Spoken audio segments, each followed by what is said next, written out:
Hi நண்பர்களே, அனைவருக்கும் வணக்கம். நம்ம கம்பெனியில் நம்ம செட்டில் ஒரு கம்ப்ளைண்ட்டு.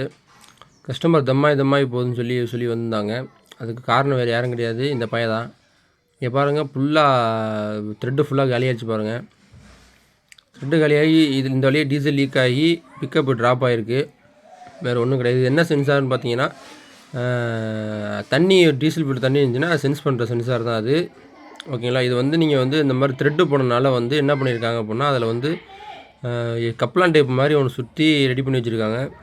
இங்கே பாருங்கள், கனெக்டிங்கும் ஒழுங்காக கொடுக்கல, ரெண்டுமே டச் ஆகிற மாதிரி வச்சுருந்தாங்க. தண்ணி போட்டு அதில் சென்சாரில் தண்ணி போட்டாலும் லைட் எரியும், அந்த ஒயரில் தண்ணி போட்டாலும் லைட் எரியும். இங்கே பாருங்கள், எந்த அளவுக்கு பேஸ்ட்லாம் போட்டு ரொம்ப டேமேஜ் பண்ணி வச்சுருக்காங்க.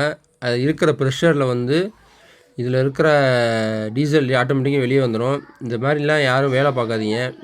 இங்கே பாருங்கள், எவ்வளோ பேஸ்ட்டு பாருங்கள். த்ரெட்டு ஃபுல்லாக காலி. த்ரெட்டு போயிடுச்சுன்னா ஒன்ஸ் நீங்கள் அதை மாற்றிடுங்க. திருப்பியும் நீங்கள் அதை மாற்றாமல் அதிலேயே நீங்கள் ரெடி பண்ணி போடணுன்னு பார்த்தீங்கன்னா மேற்கொண்டு பிரச்சனைகள் தான் வரும். அதனால் இதை நீங்கள் ரெடி பண்ணி போடணுன்னு பார்க்காதீங்க. த்ரெட்டுலாம் அது அதிகபட்சம் போயிடுச்சுன்னா வேறு சென்சார் மாற்றுறது என்னை பொறுத்தளவுக்கு நல்லதுன்னு நினைக்கிறேன். குட் பாய். பார்த்து சேஃப்டியாக ஒர்க் பண்ணுங்க. பாய்.